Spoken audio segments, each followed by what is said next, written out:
In the ancient kingdom of Judah, when kings ruled by fear and the people's hearts turned cold, a man named Isaiah stood between heaven and earth. His voice would one day echo across millennia. But before he could speak, he had to see. And what he saw would change everything. It happened in the year that King Uzziah died, a moment of uncertainty, a fracture between eras. The throne of man was empty, but the throne of heaven was not. Isaiah lifted his eyes and saw the Lord sitting high and exalted, his robe filling the temple with light that burned brighter than the sun. Around him flew beings of fire, the seraphim, their wings shimmering like molten gold. With 2 wings they covered their faces, with 2 they covered their feet, and with 2 they flew. And they cried out, one to another, their voices like thunder rolling through eternity. Holy, holy, holy is the Lord of hosts. The whole earth is full of his glory. The very foundations of the temple shook. Smoke filled the air. Isaiah fell to his knees, trembling. He was a prophet, but in that moment he was just a man, broken, unworthy, undone. Woe is me, he whispered, for I am a man of unclean lips, and I live among a people of unclean lips, and my eyes have seen the King, the Lord Almighty. Then one of the seraphim flew toward him, holding a burning coal taken from the altar with tongs. The fire touched Isaiah's lips, and a voice said, "Your guilt is taken away. Your sin is atoned for." In that instant, the pain turned into power, the shame into purpose. The fire that once burned against him now burned within him. And then, silence, a divine stillness that felt like the calm before creation. From within that silence came a question, ancient and eternal. Whom shall I send, and who will go for us? Isaiah's heart raced. His voice trembled, but he spoke the words that would seal his destiny. Here am I. Send me. That single answer would unleash prophecies that would shake empires, destroy nations, and reveal the hidden plan of God himself. From that moment, Isaiah no longer belonged to this world. He became a vessel for words too heavy for mortal tongues, visions that reached beyond time. He saw cities reduced to ash, kingdoms crumble beneath divine wrath, and humanity crawling in the shadow of its own pride. But he also saw the glimmer of redemption, the promise that even in judgment, mercy would not die. Isaiah's voice would become a sword, cutting through corruption, hypocrisy, and the illusion of safety. He warned kings who sat on golden thrones that no fortress could stand against the fire of heaven. He told priests that their sacrifices meant nothing without righteousness. He told the people that God's patience had limits, and that limit was near. In his visions, Isaiah saw the seraphim again, not in the temple, but over the nations, hovering like flames ready to consume. He saw the earth trembling beneath divine judgment, the proud brought low, the humble raised up. And amid the chaos, the voice of the Lord roared, "I will punish the world for its evil and the wicked for their sin. I will put an end to the arrogance of the proud." The prophet's words were not just messages. They were warnings carved in fire. His scroll would become one of the most terrifying records in human history, not because it spoke of demons, but because it revealed something far more frightening, the holiness of God. For holiness is not gentle. It does not compromise. It burns away everything that is impure. And Isaiah understood that the greatest terror is not the wrath of God, but his perfection. The day he saw the throne, Isaiah's eyes were opened to a truth humanity has always feared, that the Creator does not change. His justice is as eternal as his mercy, his anger as real as his love.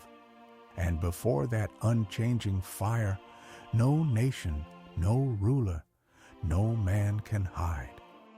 From that encounter, Isaiah emerged forever marked, not a man of visions, but a man of burden.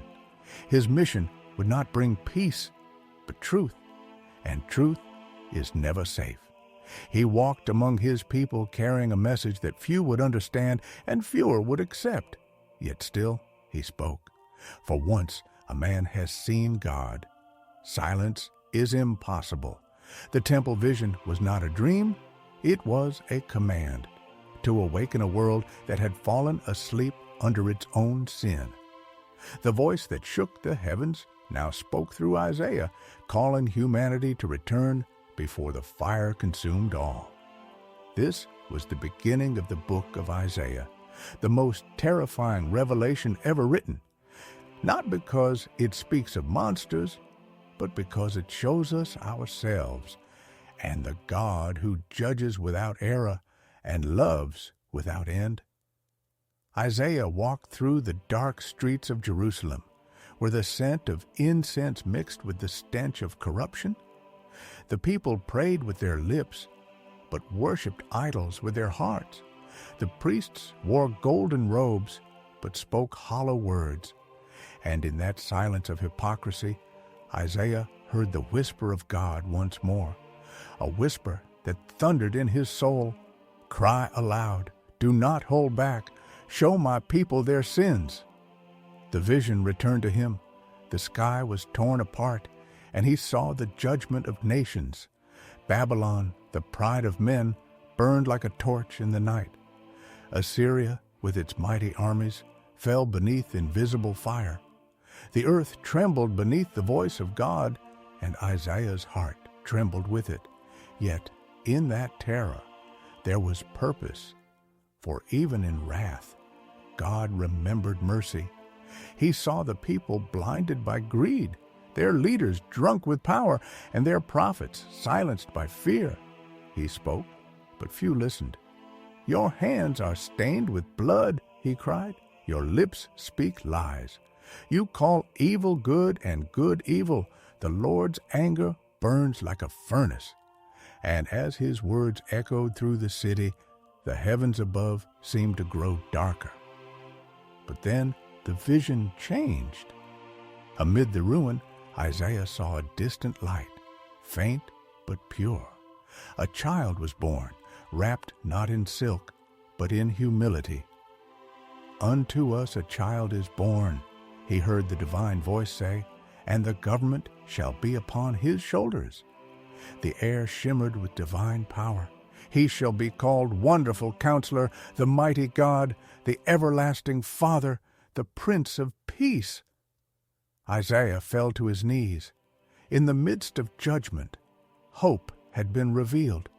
Out of fire and ash, salvation would come, but only after the hearts of men were broken and humbled. The next day, Isaiah stood before the people again. They mocked him, calling him a madman. "Where is your God now?" they sneered. "Look around. Your city prospers, your temple shines." But Isaiah saw what they could not. He saw rot beneath the gold and darkness behind their smiles. He warned them again, "The Lord will shake the earth. The proud will fall, the idols will crumble." His voice rose like thunder. Some covered their ears, others spat at him. Yet a few, just a few, trembled and wept.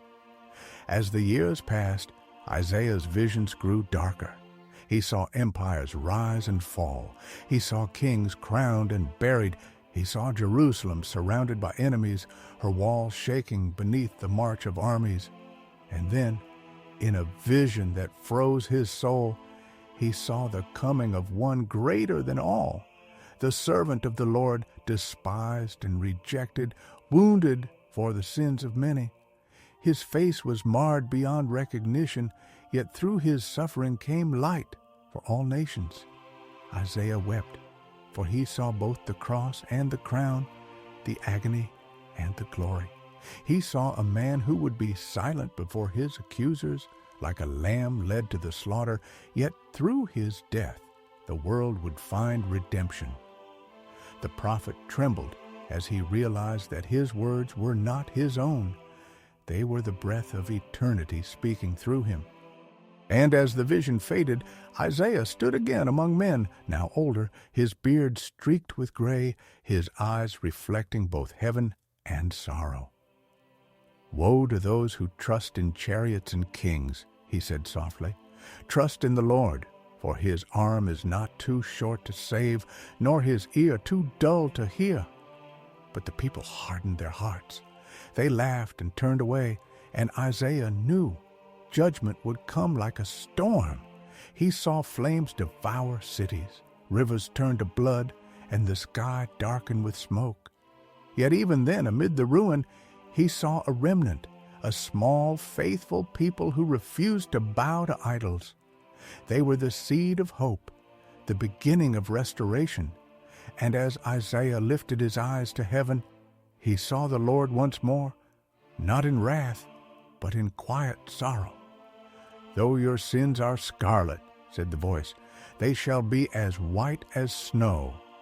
Isaiah fell to his knees, tears streaming down his face. "How long, O Lord?" he asked. "How long until your mercy shines again?" The answer came not in thunder, but in stillness. "Until the hearts of men remember me again." The vision faded. The world returned to silence, but the fire in Isaiah's soul never dimmed. He had seen the truth, terrifying, holy, and beautiful.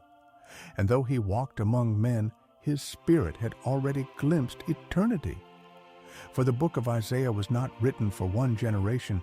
It was written for all who would one day open their eyes and see that holiness is not gentle, that mercy is born through fire, and that the path to salvation always leads through judgment. The words of Isaiah burned through the generations like a sword of light, cutting through the darkness of time. His warnings were not only for kings and nations, but for the very heart of humanity. Jerusalem had become a city of arrogance. Her towers reached toward the heavens, her rulers clothed in wealth and pride. The people worshipped idols made of gold and silver, forgetting the one who had given them breath. Isaiah walked through the streets, seeing merchants cheat the poor, priests performing empty rituals, and leaders bowing before foreign gods. His heart ached. Then the Lord's voice thundered within him. The day of the Lord is coming, a day of terror for all who exalt themselves. The lofty eyes of man shall be humbled, and the Lord alone shall be exalted in that day.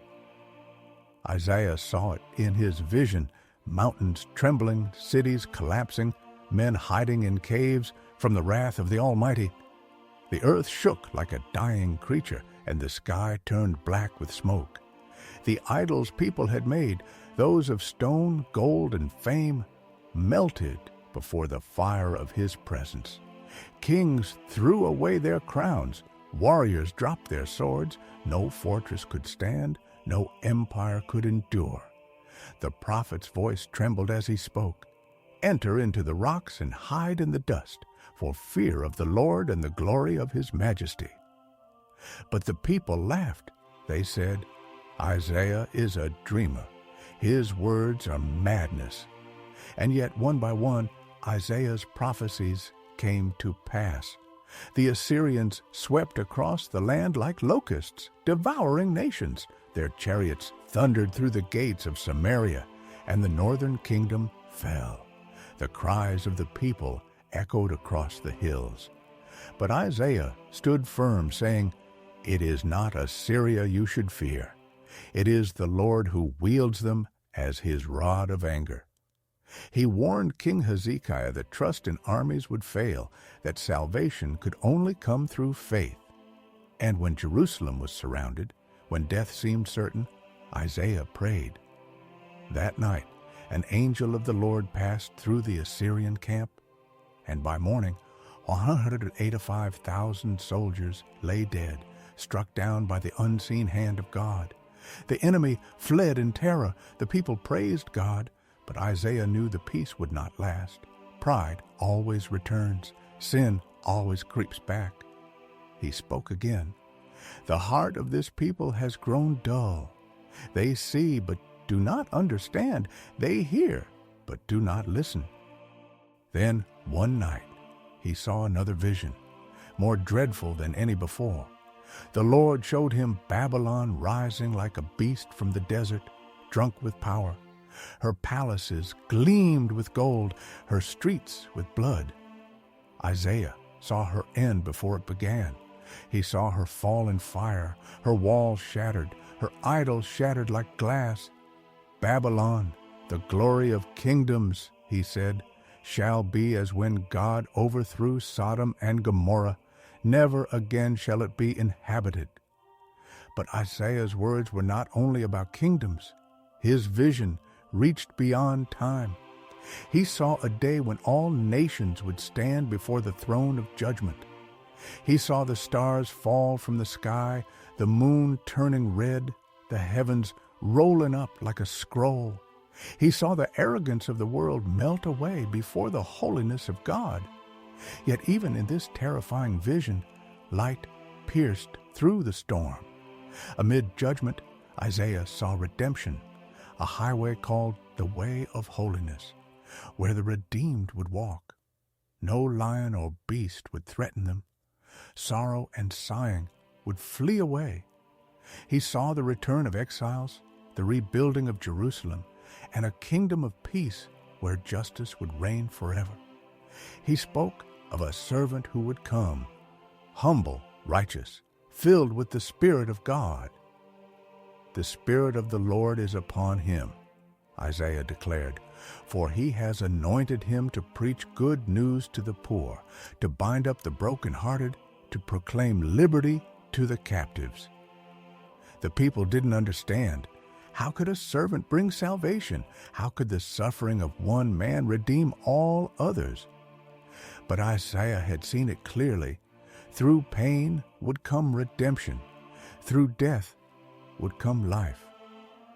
As Isaiah grew older, his voice became gentler, but his message did not fade. He walked among the ruins of cities, whispering hope to the few who still listened. "Fear not," he said, "for the Lord himself will comfort his people. He will wipe away every tear. The desert shall bloom again." But not all welcomed his words. The rulers grew angry, the priests resentful. In their pride, they turned against him. The man who had once spoken before kings now became a hunted outcast. Legends say Isaiah was sawn in half for his faith, his blood staining the earth that had rejected him. Yet even in death, his message endured. For centuries, his scrolls would whisper of judgment and mercy, destruction and hope, all leading to one promise, that from the root of Jesse a branch would rise, and through him the world would find peace.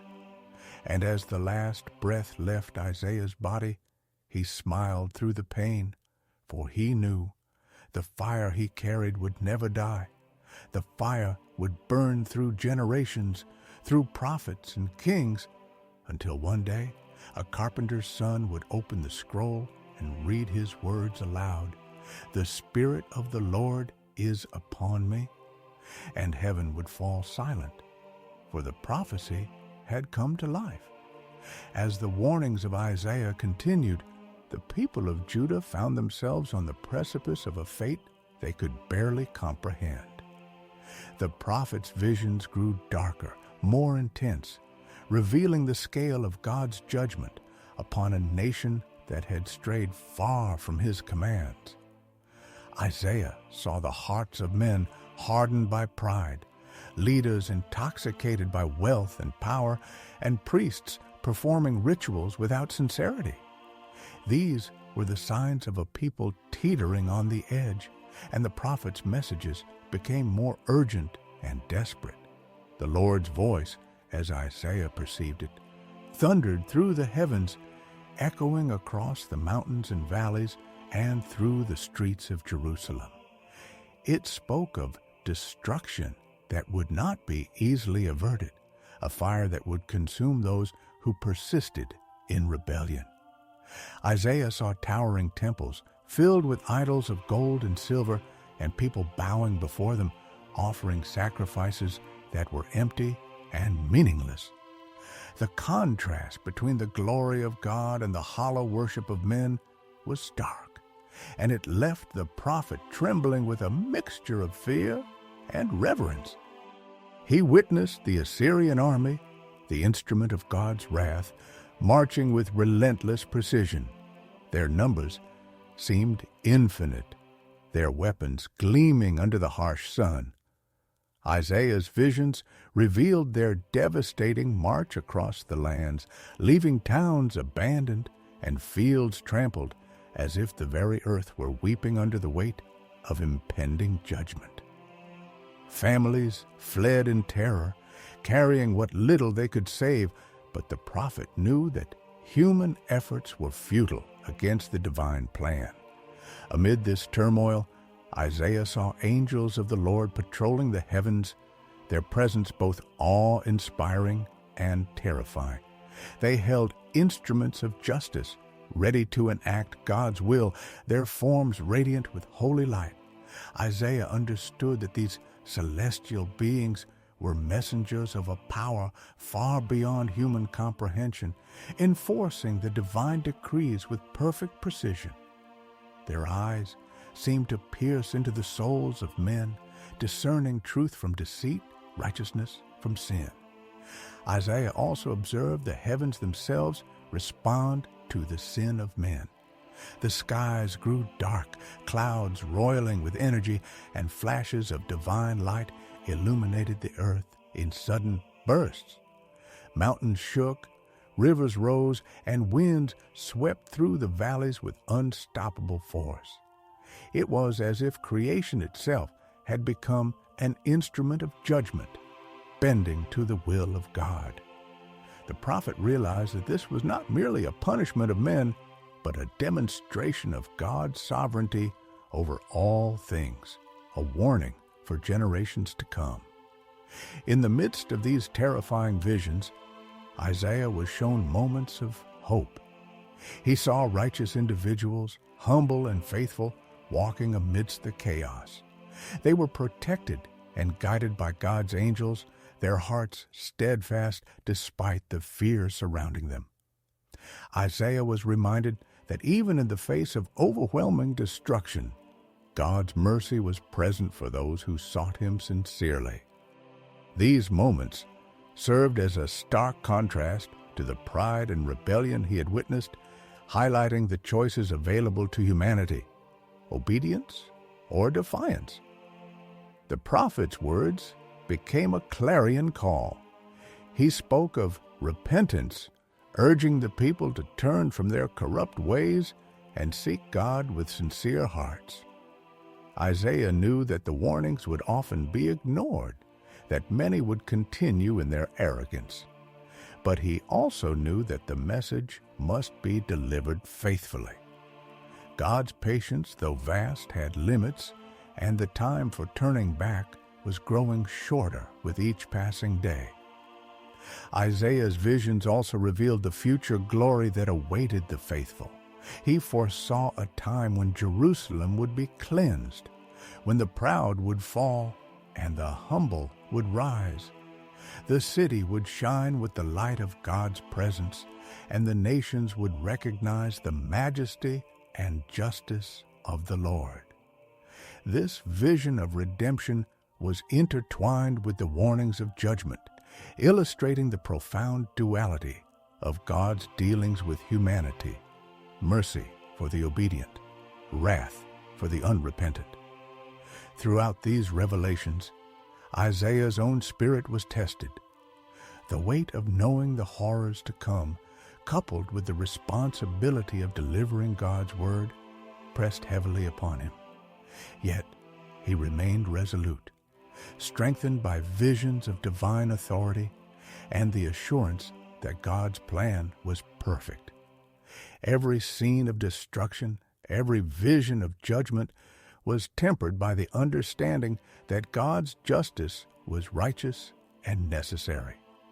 As the prophet's journey continued, he saw not only the sins of men, but also the deeper consequences of disobedience. The land itself seemed to respond to the moral decay, crops failing, animals dying, and rivers drying. Isaiah recognized that human action and divine will were intertwined. The moral state of humanity affected the physical world in profound ways. This revelation underscored the gravity of the warnings he delivered, emphasizing that ignoring God's law had far-reaching implications beyond mere personal consequence. Yet, even in the darkest visions, Isaiah's faith in God remained unwavering. He saw the enduring presence of divine angels, the protective hand of the Lord over the faithful, and the eventual triumph of righteousness. These glimpses of hope reminded him, and those who would listen, that God's judgment was not capricious but purposeful, designed to cleanse, correct, and ultimately restore. The fourth part of Isaiah's prophetic journey thus portrays a world on the brink, caught between rebellion and redemption, chaos and divine order. The prophet's role was not merely to observe, but to communicate these realities, to warn, to instruct, and to inspire repentance.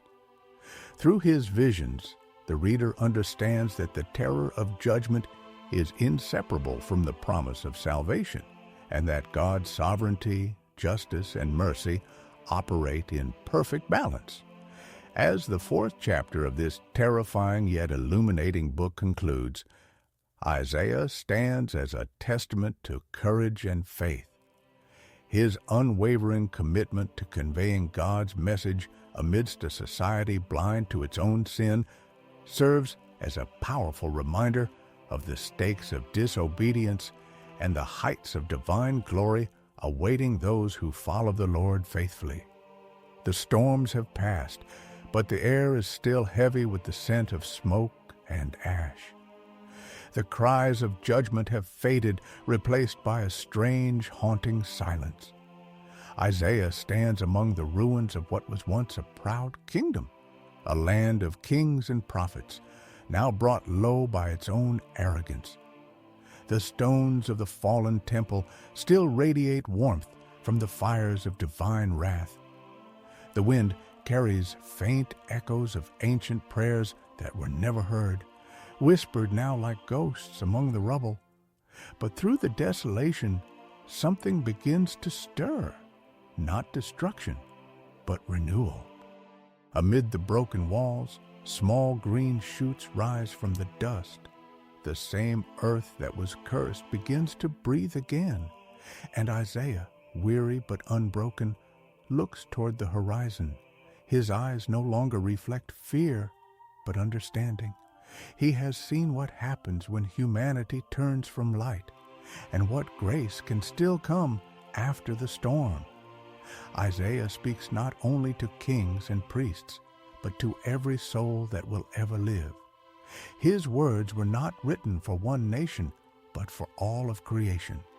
He speaks of the Holy One, the unseen, the eternal, whose justice burns like fire and whose mercy flows like water. He tells of a time when the proud will fall and the humble will be lifted up, when all nations will walk toward the same mountain, drawn by a light that never fades. But that light demands truth. It exposes what hides in the dark corners of the soul. It shatters lies, burns away vanity, and leaves only what is pure. The book of Isaiah is not merely a prophecy, it is a mirror. It shows what we are when we lose sight of what is sacred. It shows what happens when power, greed, and pride replace faith and compassion. It shows the cost of forgetting who we were meant to be. Isaiah's visions still speak in our time, perhaps more now than ever before. His words cut through the noise of modern empires and silent wars, through the towers of wealth and the ruins of belief.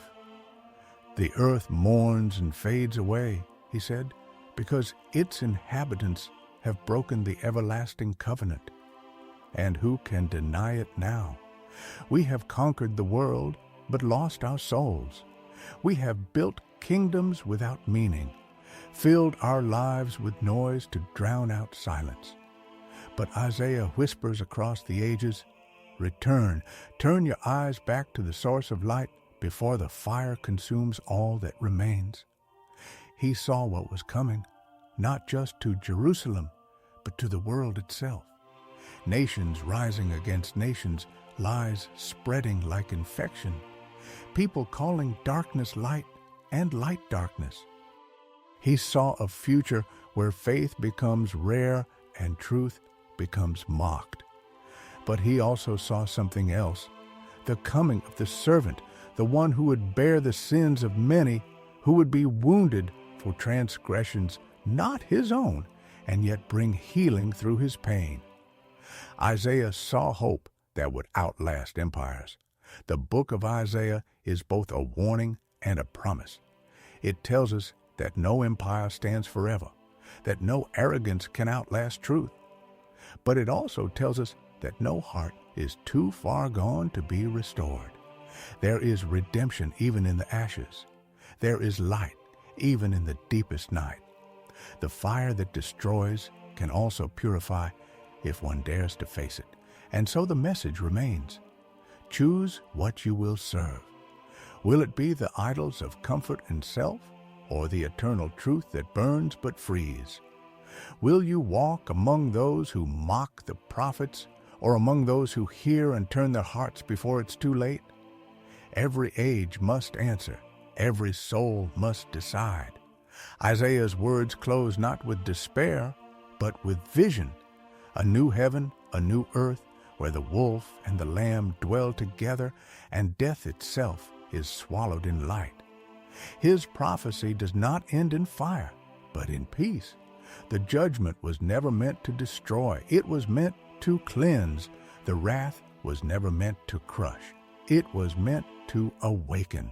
And if you hear this message now, you are part of that awakening. The time to look away is over. The world stands again on the edge of its own choosing. You can see the signs all around: confusion, corruption, the cry of the earth, the silence of the spirit. But Isaiah's voice still rises from the dust, fierce and unwavering. Arise, shine, for your light has come, and the glory of the Lord is risen upon you. Do not mistake this for myth. This is a warning written in fire and fulfilled in blood. But it is also an invitation to hope, to humility, to light. The most terrifying book in the Bible is not about destruction alone. It is about awakening. It is about the heart of God breaking through the blindness of mankind. So remember Isaiah.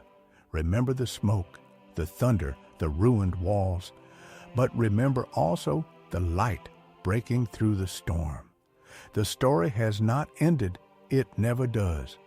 The book of Isaiah still lives because its truth still burns.